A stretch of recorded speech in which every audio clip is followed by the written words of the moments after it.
Hi there. Today we're going to talk about a book called Desolation Road by Ian McDonald. Before we get on there, I think maybe we could discuss a little bit of this little thing called genre and subgenre.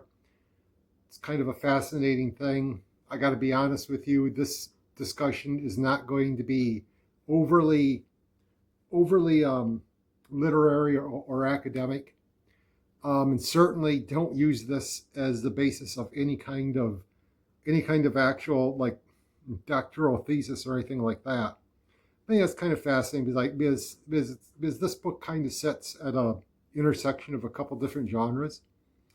Um, and by the way, anytime you hear anybody talking about genre or subgenre, just realize these things are fake.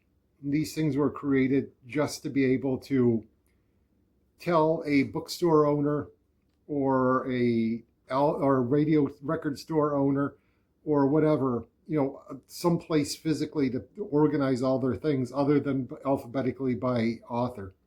So, realize that these things are just marketing terms. But let's start out at the very top level.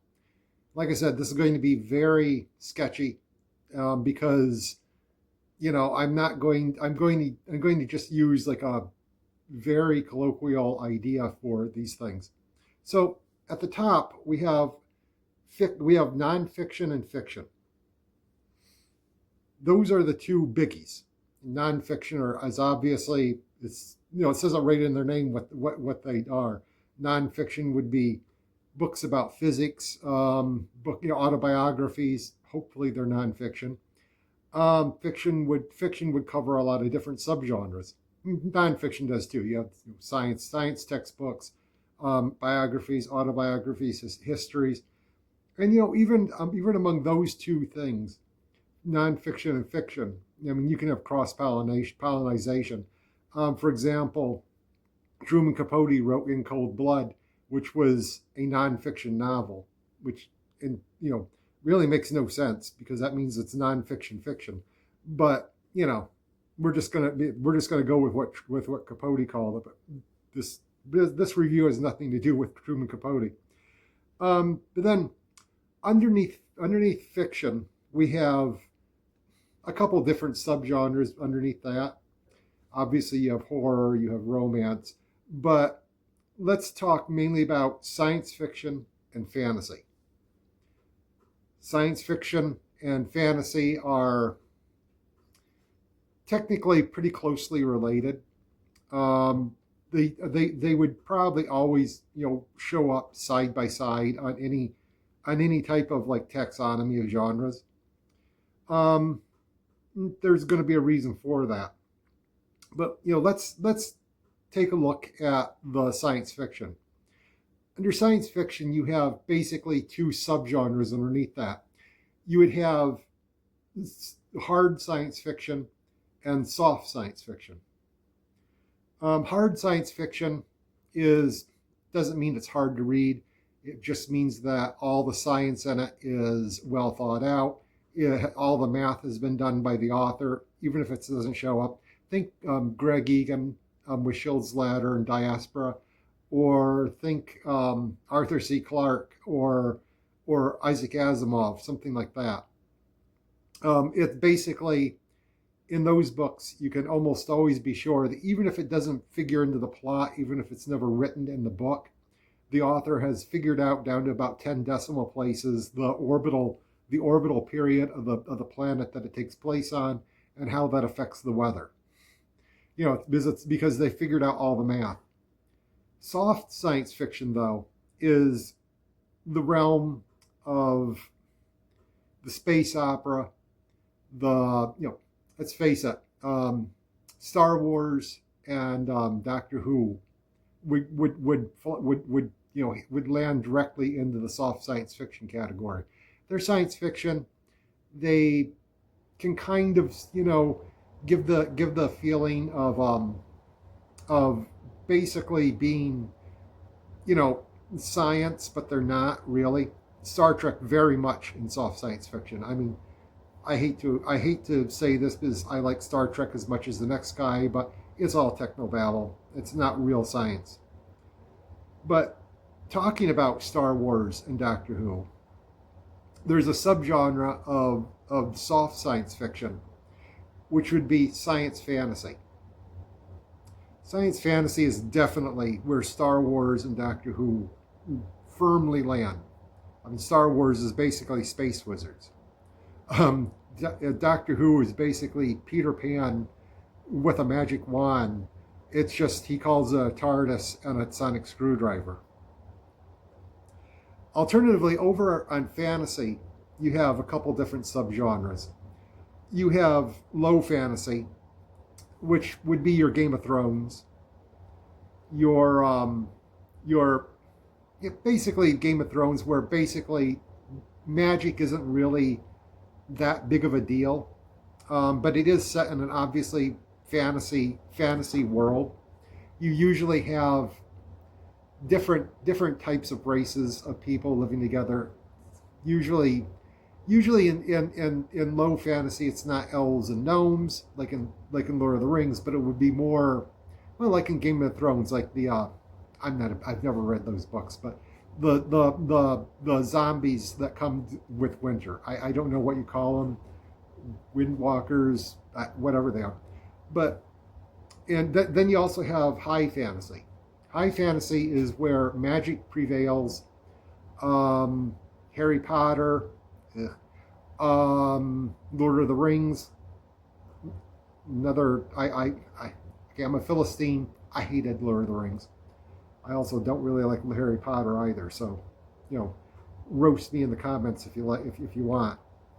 But in high fantasy, magic prevails. There are wizards, there are sorcerers, there are elves, there are gnomes, there are magic items, and so on. Why is this important? Because we're talking about Desolation Road. It's because there is a intersection between fantasy and science fiction. It's underneath science fantasy, and it's very closely related to to high fantasy. It's called magical realism. Magical realism is a combination of high fantasy and science fiction. Think once we get into talking about the actual book, I can define this a little bit better.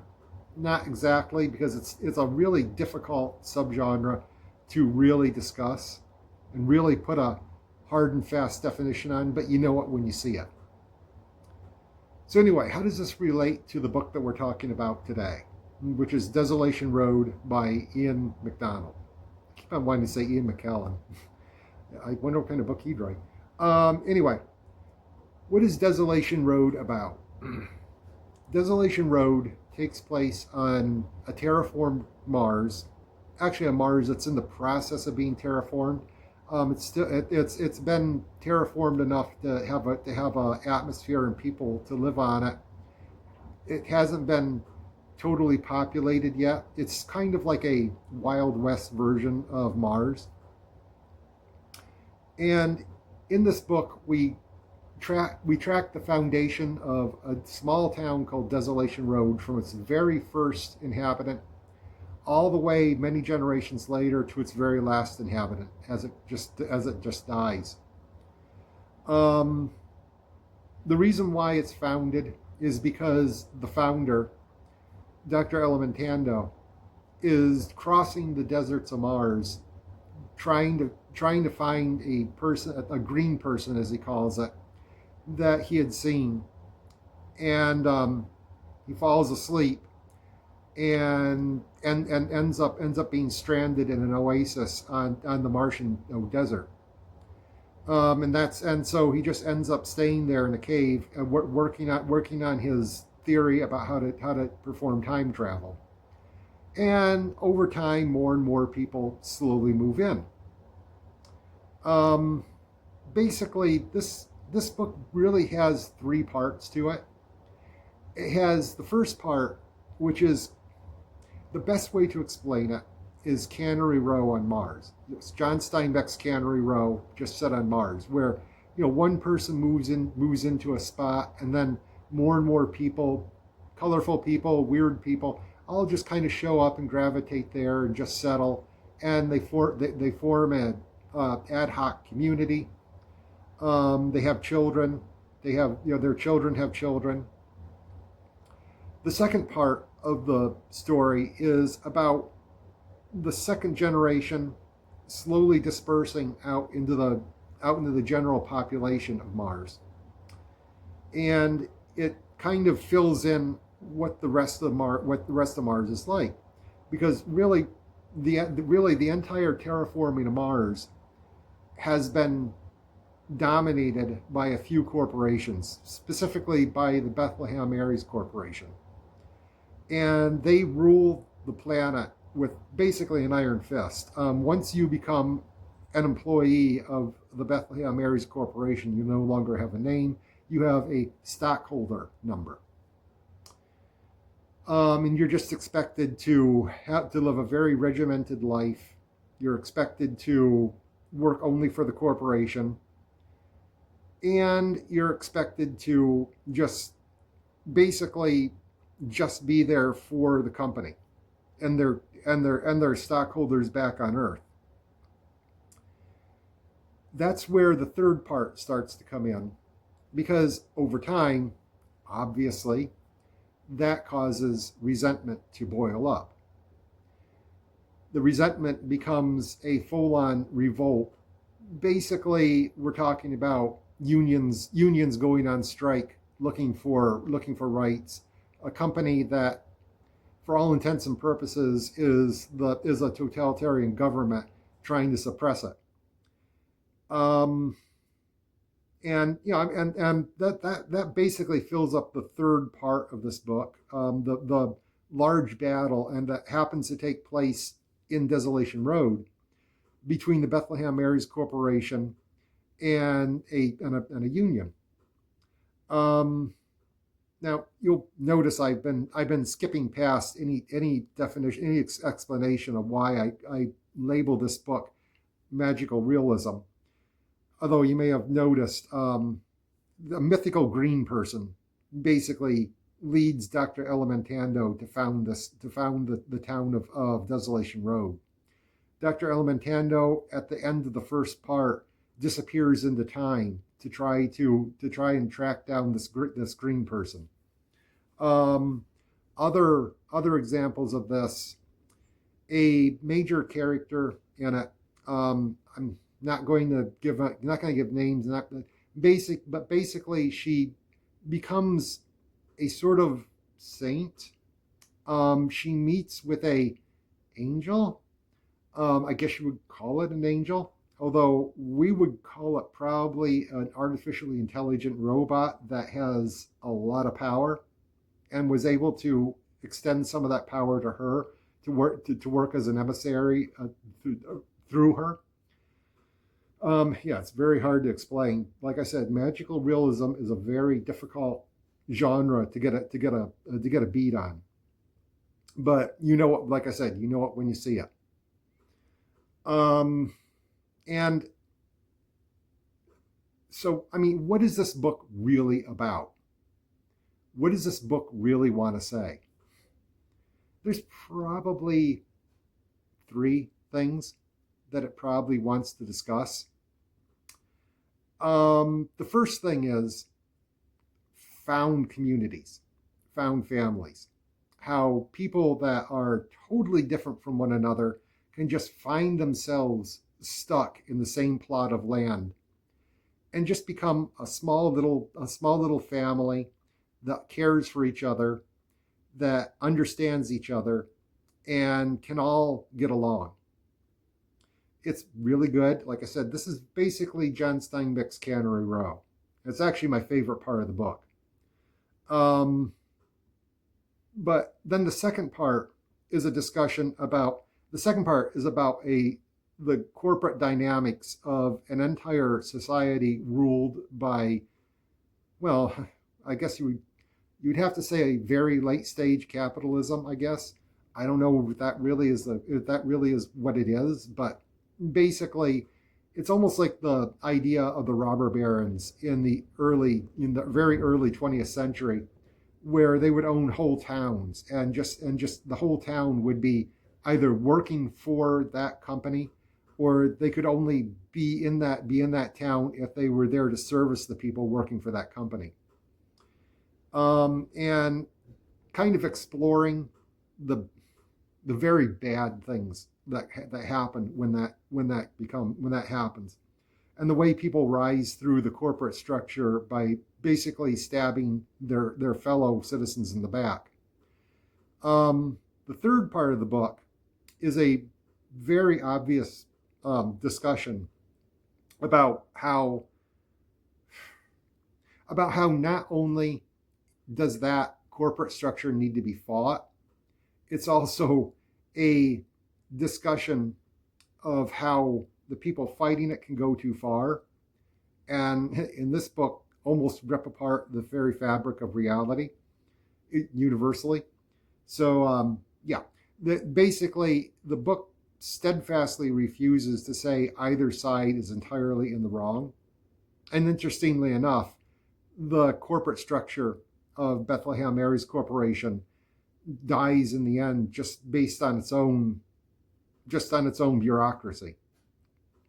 Just as the town of Desolation Road finally in the end tears itself apart, literally, by an apocalyptic dust storm. But those are the three parts of the book, and really, it's kind of strange to see a book relatively short. It's 380 pages. That can pack that many ideas into such a short amount of time, and also use magical realism to tie everything together. Do I like this book? Oh, hell yes. I highly suggest reading this book. It is one of the best novels I've read. It was one of the best novels I read in 2025. I listed that on in the last video that I made. It's very, very, very good. Is it for everybody? Here's the funny thing. I don't like magical realism. As a rule, I despise reading magical realism books. Hate it beyond belief. A weird thing is, Doctor Who is probably my favorite television show of all time.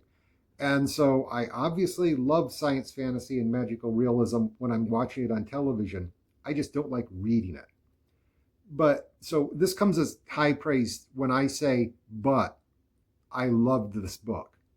This book is well worth reading if you can find it. I know Ian McDonald's books are somewhat difficult to find because he never reached the heights of name recognition of a Stephen King or a Neil Gaiman or anything like that.